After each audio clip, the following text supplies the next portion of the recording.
Rain poured heavily over the city that evening. Inside a small cafe, Arjun sat by the window, a notebook open before him. His pen scratched nervously across the page as he tried to write, sipping the bitter black coffee he always ordered. Suddenly, a shadow fell across his table. He looked up. A young woman stood there, her smile strangely familiar. "You always order black coffee?" she said softly, her voice calm yet unsettling. "No sugar." Just like in your stories, Arjun blinked, confused. "I'm sorry. Do we know each other?"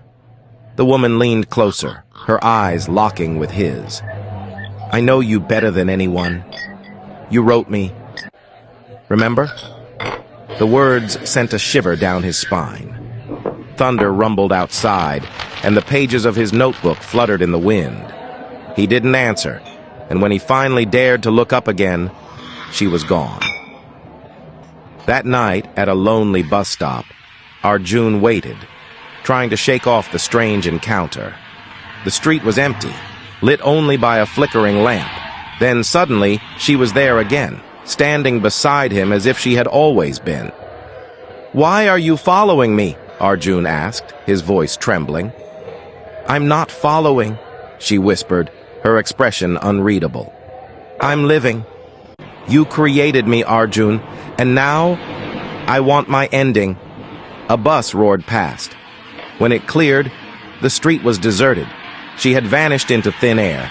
At home, restless and shaken, Arjun pulled out his old notebooks. His heart raced as he turned the fragile pages. And then he froze.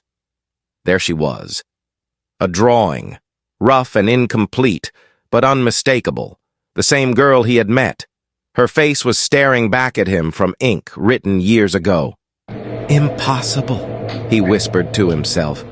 "I wrote this years ago." The balcony door creaked open slowly. Moonlight spilled into the room and she stood there, silent and ethereal. "You forgot me once," she said softly, her voice almost breaking. "Don't forget me again." The words haunted him. Arjun searched for answers and found himself in an old psychiatrist's office, digging through dusty files. His trembling hands opened a folder, his own case history, hypergraphia, sleepwalking, writes fragments of memory as fiction to forget the trauma. A photograph slipped out. In it, Arjun stood smiling beside a girl.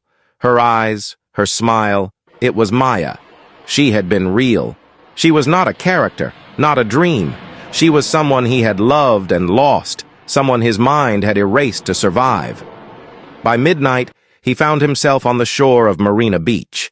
Waves thundered under the moonlight as Maya stood in the water, her dress swaying in the tide. She turned to him, her voice cutting through the roar of the sea. "End my story, Arjun. If you don't, I'll end yours." With shaking hands, tears running down his cheeks, he opened the notebook one last time. His pen moved quickly.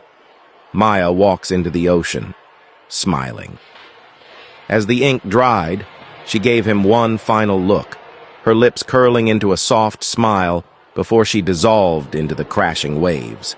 The notebook snapped shut in the wind, leaving him trembling on the shore. The next morning, fishermen discovered the notebook washed ashore. A policeman flipped through it, his brow furrowing.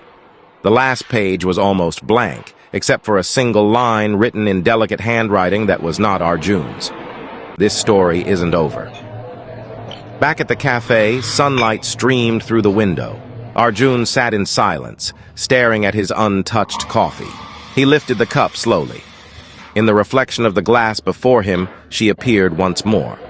Maya, standing right behind him, smiling faintly. The screen faded to black.